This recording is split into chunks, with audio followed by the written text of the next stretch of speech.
Yo, what's up guys? Kumusta? For today's video ay magluluto tayo ng pinakbit guys. Sumatik na tayo dito guys no. Naggisa na tayo ng bawang at sibuyas dito. Ang gamit natin na mantika ay mantika ng baboy. Subukan nyo na ba ito mga idol? Ang gamitin ng mantika ng baboy. Ang sarap kaya mga idol. Subukan nyo. So ayan, minikos-mikos, inukay-ukay. Halo-halo lang natin itong sibuyas at bawang dito mga idol. Parami nga yung mantika natin idol. Okay lang yan. Goods na yan. Mantika naman ng baboy yan. Okay na yan. Naalala ko nga nung bata pa ako binahog ko yan sa kanin itong mantika ng baboy. At saka asin idol. Ang partner sa mantika. At saka kanin. Ang sarap. Ang lamig. Ayo oy. Gabulbuhol pag istorya.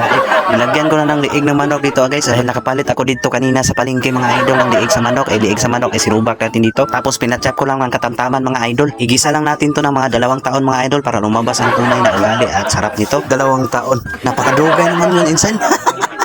Dugay na kayo ito Tama na ng mga kuwan na sa oras ba. So yun, tuloy-tuloy lang ang pagmikos-mikos nito mga idol hanggang maluto itong liog sa manok mga idol. Tabang ikaw ko kayo dre insan. Sige kag-istorya dre. Tabang dre ba okay dre. Ikaw nang bahala mag-ukay-ukay magmikos-mikos yan insan. Hayaan mo ko dito mag-voice over. Trabaho ko to Unya og dili ko nimo tabangan di ni maluto sana.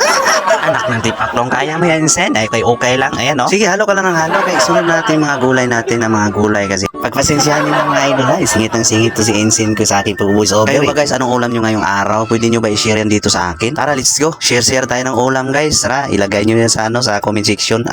Kay papaki lang natin yan kahit nandyan lang yan sa comment section. Paki-comment lang din kung taga saan kayo kung saan to nakarating itong video natin. No? At sa puntong ito guys ay nilunod na natin mga sari-sari nating gulay. Napakasarap ng gulay, napakasariwa nito.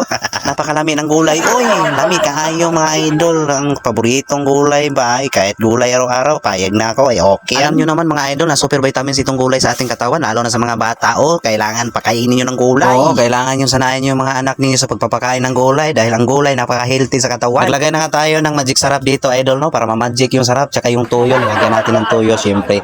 At sasabawan natin yan para may mahigop tayo na sabaw. At takpan lang natin yan mga idol hanggang maluto ang ating gulay na pinakbit. At sa puntong ito guys ay uukabi na natin to. Buksan natin at lalagyan natin ng pork cubes. Yes, para lalong sasarap ang ating pinakbit mga idol. Lalagyan natin ng pork cubes. Ayan, nilagay natin yung pork cubes natin. Hayaan muna natin na kumulo mga idol no hanggang malusaw ang ating nilagay na pork cubes kasi nakalimutan ko nilagay kanina ba.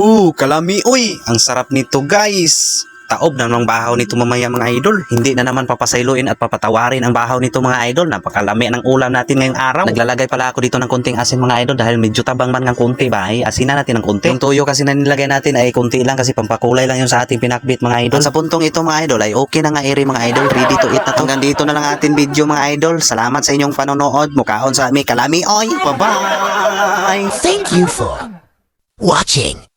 Please comment, like, and share.